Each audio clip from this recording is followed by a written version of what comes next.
एक समय में हमारी दुनिया में डायनासोर का राज था। वे चलते थे जहां हम चल रहे हैं, इसी हवा में सांसें ली, इसी धरती पर लड़ाइयां लड़ी। लेकिन ये अपने आप में सोचने की बात है। बड़े विचित्र डायनासोर ने करीब 14 करोड़ सालों तक इस धरती पर राज किया। डायनासोर की कई हजार प्रजातियां थी। इनमें से कई शाकाहारी थे तो कुछ मांसाहारी, और कुछ डायनासोर बहुत शांत स्वभाव के थे और कुछ डायनासोर बहुत ही हिंसक और खतरनाक थे। ये उस समय के सबसे सफल जीव थे। लेकिन फिर अचानक ऐसा क्या हुआ?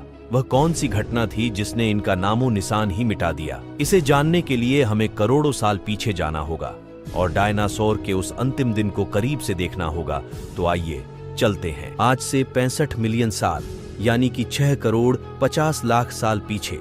आज से लगभग 6.5 करोड़ साल पहले धरती पर मौसम सामान्य था। चारों ओर सूरज की रोशनी बिखरी हुई थी। लंबे लंबे पेड़ों से टकराती समुद्र की ठंडी हवाएं और चारों तरफ डायनासोर के चिल्लाने की आवाजें। जब ये सारी डायनासोर प्रजाति आराम से धरती पर अपना जीवन बिता रहे थे, तब 10 करोड़ साल पहले ही इनकी किस्मत लिखी जा चुकी थी। 10 करोड़ साल पहले एक छोटा एस्ट्रॉयड का टुकड़ा जो दूर अंतरिक्ष से आ रहा था, वह पृथ्वी से लगभग 20 करोड़ मील दूर मंगल और बृहस्पति के बीच क्षुद्र बेल्ट में घूम रहे एक बड़े एस्ट्रॉयड से जा टकराता है। इस टकराव से उस बड़े एस्ट्रॉयड की दिशा बदल जाती है और वह क्षुद्र गृह बेल्ट से निकलकर सीधे पृथ्वी की ओर 22,000 मील प्रति घंटे की रफ्तार से बढ़ने लगता है। जब ये एस्ट्रॉयड पृथ्वी से 3,84,000 किलोमीटर की दूरी पर था, तब शायद धरती से डायनासोर का अंत न होता। यदि यह एस्ट्रॉयड पृथ्वी के उपग्रह चांद से टकराता, लेकिन नियति को कुछ और ही मंजूर था, इसलिए यह बड़ा एस्ट्रॉयड चांद के बहुत नजदीक से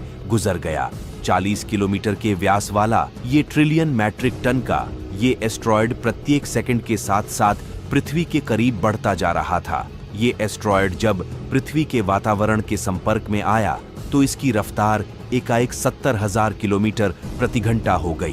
पृथ्वी के वायुमंडल में घुसते ही घर्षण की वजह से यह एक भयानक आग के गोले में बदल गया है। इतनी रफ्तार से धरती की ओर बढ़ रहा था कि सिर्फ 4 मिनट में इसने अटलांटिक महासागर को पार कर लिया। इसमें चमक इतनी अधिक थी कि पृथ्वी पर टकराने से पहले ही हजारों जीव आग के इस दहकते गोले को देखकर पूरी तरह अंधे हो चुके थे। ये जीव उस उल्का को देख नहीं पा रहे थे, लेकिन वह उसकी भयानक गर्मी को महसूस कर रहे थे। कुछ ही क्षण में ये एस्ट्रॉयड मेक्सिको की खाड़ी के पास जमीन से टकराता है और लगभग यह 35,000 डिग्री सेल्सियस ऊंचा वाला एक भयंकर विस्फोट होता है। इस टकराव का विस्फोट लगभग 10 हाइड्रोजन बम के विस्फोट के बराबर था। ये विस्फोट इतना शक्तिशाली था कि इसके टकराते ही धरती की लाखों टन धातु अंतरिक्ष में चली गई। टकराने वाली जगह पर 180 किलोमीटर चौड़ा 20 किलोमीटर गहरा गड्ढा बन गया। विस्फोट के कारण इस गड्ढे का सारा मेटल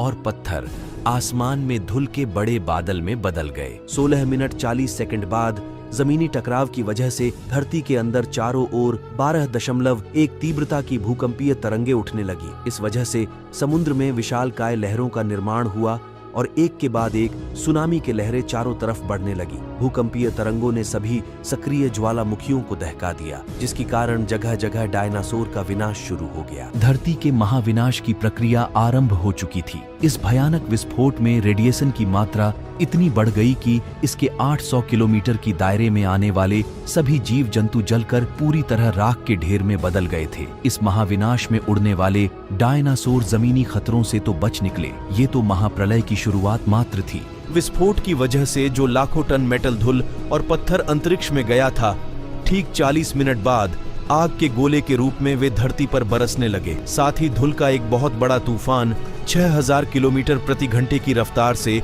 पृथ्वी की दूसरी तरफ मौत लेकर आ रहा था। धूल के बादल कई किलोमीटर मोटे थे, जिसके वजह से धरती पर सूरज की रोशनी पहुंच पाना असंभव हो गया। गर्म हवाओं का तापमान 100 डिग्री सेल्सियस से ज्यादा हो जाने के कारण धरती पर लगभग सभी पेड़ पौधों की आबादी जलकर खाक हो गई थी। विस्फोट के 90 मिनट बाद धरती का तापमान 200 डिग्री सेल्सियस तक बढ़ गया। इसकी वजह से जो डायनासोर विस्फोट के इलाके से कोसों मील दूर थे, वे इस गर्मी से बच नहीं पाए। इस महाप्रलय से लगभग कुल 90% प्रजाति धरती से खत्म हो गई थी और जो 10% जीव धरती पर बच गए थे उसमें सिर्फ वही जीव जिंदा रह सके जिसका वजन 30 किलोग्राम से कम था। इसका कारण ये थे कि उस महाप्रलय में लाखों की संख्या में जीव मारे जा चुके थे और पेड़ पौधों की सारी आबादी भी जलकर राख हो गई थी, जिसके चलते यहाँ जो बड़े और विशालकाय जीव बच गए थे उन्हें भरपूर मात्रा में खाना पीना न मिल सका। ये महाप्रलय किसी अन्य जीव के लिए फायदेमंद साबित होने वाला था।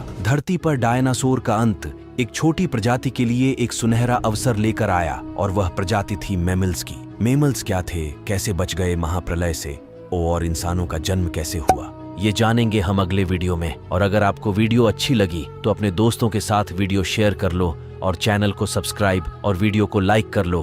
तब तक के लिए बाय, मिलते हैं अगली वीडियो में।